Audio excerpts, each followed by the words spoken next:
Hey, it's Meghan Trainor, and this is Billboard News. I love you, touch it!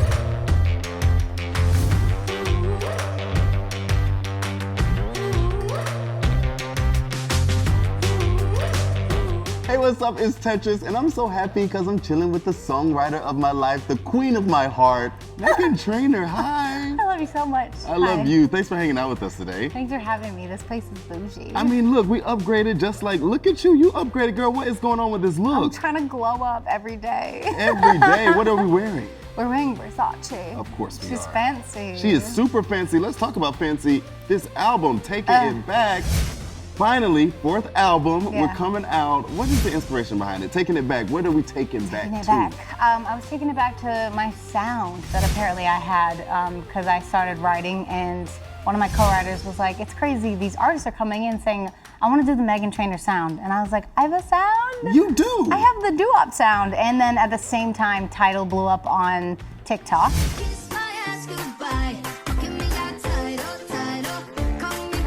Which was 7 years old, and it's like very doo-woppy, and I was like, wow, okay, universe is talking to me, and I'm listening. I knew it would be called Taking It Back, because my albums start with T for Trainor, representing my family. Hello. Hello, and taking it back to the old school music. Like usually as a songwriter, I go in with melody, and this time around I went in with the concept. Really? So you would start with like lyrics first in your process? Yeah, like that for me was like after a tough therapy session, and I was like, what is this? I almost called it reality because I was like, I just hate your reality because it's wrong and it's not my reality. But I was like, this situation is bad for me. And I wrote it out the next day. My therapist told me to write you a letter. She said if I did, it would make me feel better.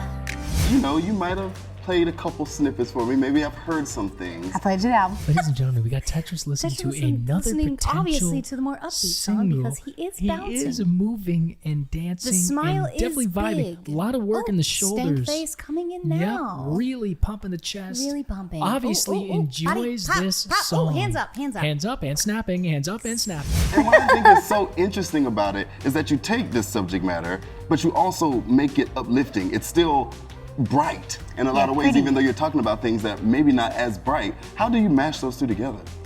I love when you have a heartbreak lyric, something really deep and emotional, but the tune is still like, well, you can bop to it. That's really exciting to me and really fun.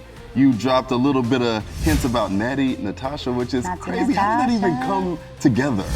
You two in the Pure studio, luck. wow. Pure luck. I haven't even met her yet. I've DM'd her and she's lovely. What? Yeah, I know. Like seriously, we were told like it's not gonna happen, and then the day that the album was due for vinyl and everything, she recorded her verse that morning. Wow. I was like, she's down. So yeah, I just got really lucky.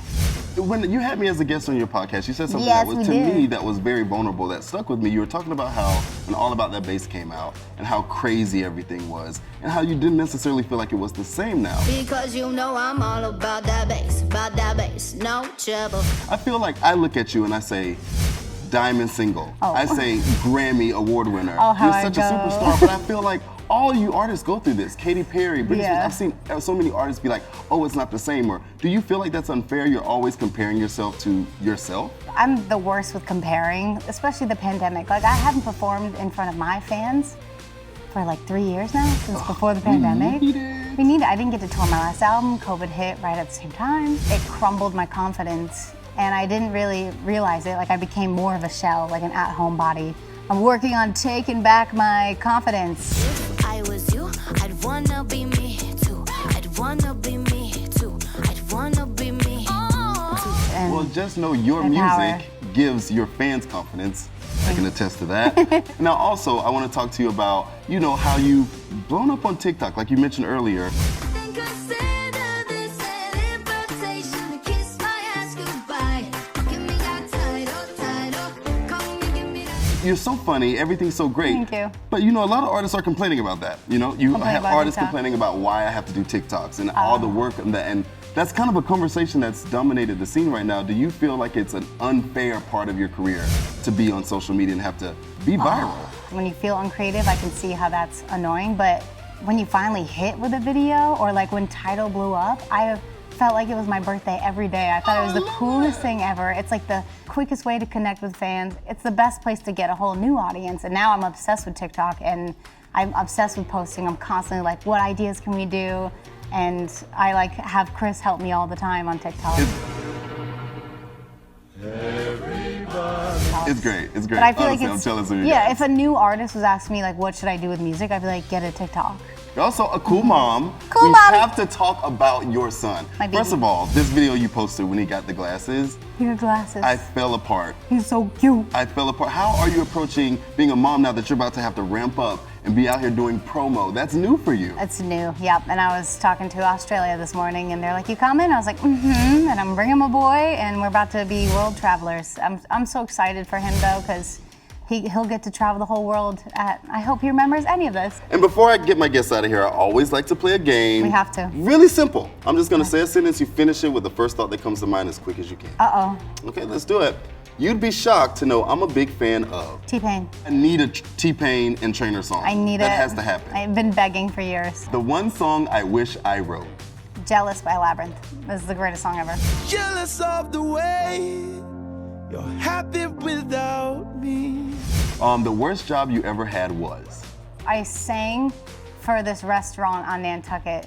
It was just at a loud restaurant, so I was like singing my songs, and everyone was just like, They're just eating chicken strips. they're eating chicken strips, and I was like, this is my dream. Shut up, you know. The last thing my mom said to me was, We can't see your face when you when you look right at Tetris.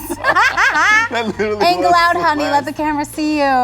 Let the Shoulders camera back. see your beauty. Shoulders back. All right, if you could cross over to any genre, what would it be? Country. Ooh. Watch me do it. What's your favorite late night snack? Popcorn. Popcorn. Ooh, I got one. What's my favorite Meghan Trainor song? Do you have your husband? No excuses.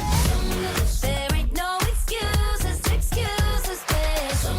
Oh, no excuses. I love no excuses. It's Thank a you. bop. Thank you so much for hanging out with Thank me. you, I love you. High fives. Yay! Meghan Trainor's new album, Taking It Back, is set to drop in October. Go to Billboard.com for all the latest in music news.